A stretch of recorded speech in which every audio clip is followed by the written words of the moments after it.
Welcome to Papaji వంటిల్లు. నేను ఈరోజు మీకు 3 వెరైటీస్ చూపించబోతున్నాను. పచ్చిమిర్చి బజ్జీ.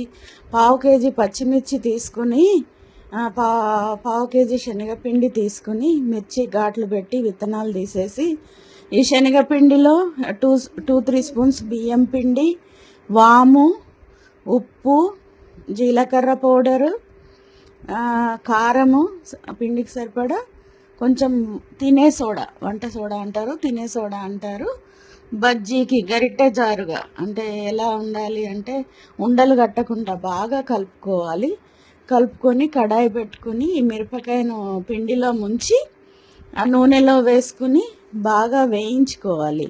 క్రిస్పీగా వచ్చే వరకు మంచిగా వేయించుకొని ఒక టిష్యూ వేసుకుని ఆ నూనె పీల్చుకునేదాకా చాలా బాగుంటుంది. వర్షాకాలం కదా, సాయంకాలం అవ్వగానే ఏం తిందామంటే ఫస్ట్ మిర్చి బజ్జీ ఉంటుంది.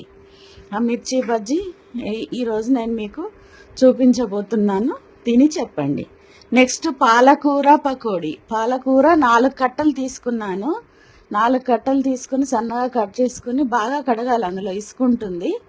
4 కట్టలకి 100 గ్రాముల శనగపిండి, కారము, ఉప్పు, జీలకర్ర పౌడరు, కొంచెం వాము కూడా మన ఇష్టం, వేసుకోవచ్చు, వేసుకోకున్నా పర్వాలేదు.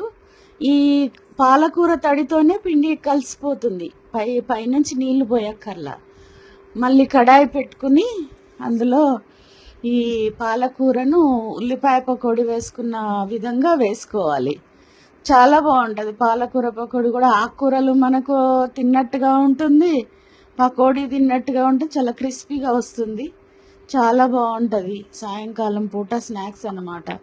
మిరపకాయ బజ్జీ అయినా సరే, పాలకూర పకోడీ అయినా ఒక టిష్యూలో తీసుకుని క్రిస్పీగా ఒక గిన్నెలో పక్కకు పెట్టేసుకోవడమే. చాలా బాగుంటుంది పాలకూర పకోడీ. తర్వాత చికెన్ కేఎఫ్సి అంటారు. ఆ చికెన్ ఒక 1/2 కిలో తీసుకున్నాను.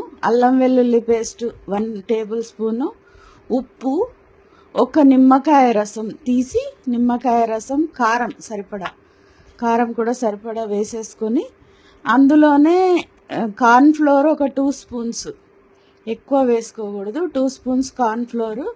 ఓట్స్ అప్పటికప్పుడు మనం వేయించుకోవాలంటే ఓట్స్ తడిపి వేయాలి, లేదంటే కలిపి ఫ్రిడ్జ్లో 2-3 గంటలు పెట్టుకుంటామంటే మటుకు పొడి ఓట్సే వేసుకోవచ్చు. బాగా కలిపి అవి పెట్టుకొని నూనె మంచిగా కాగినప్పుడు వేసుకొని చాలాసేపు వేయించాలి. తొందరగా, అంటే హై మంట పెట్టి వేయిస్తే పైన మాడుతుంది, లోపల ఉడకదు. మీడియం మంటలో పెట్టేసేసి మనం వేరే పనులు కూడా చేసుకోవచ్చు. బాగా క్రిస్పీగా వస్తాయి, ఎర్రగా కాల్చుకుని ఎంత బాగుంటాయి టేస్ట్గా. అవి మంచి కలర్ వచ్చే వరకు వేయించుకుని లోపల కూడా ఒక ముక్క ఉడికిపోతుంది. ఆ టైంకి టిష్యూ పేపర్ తీసుకొని అందులో వేసుకొని క్రిస్పీగా ఈవినింగ్ స్నాక్స్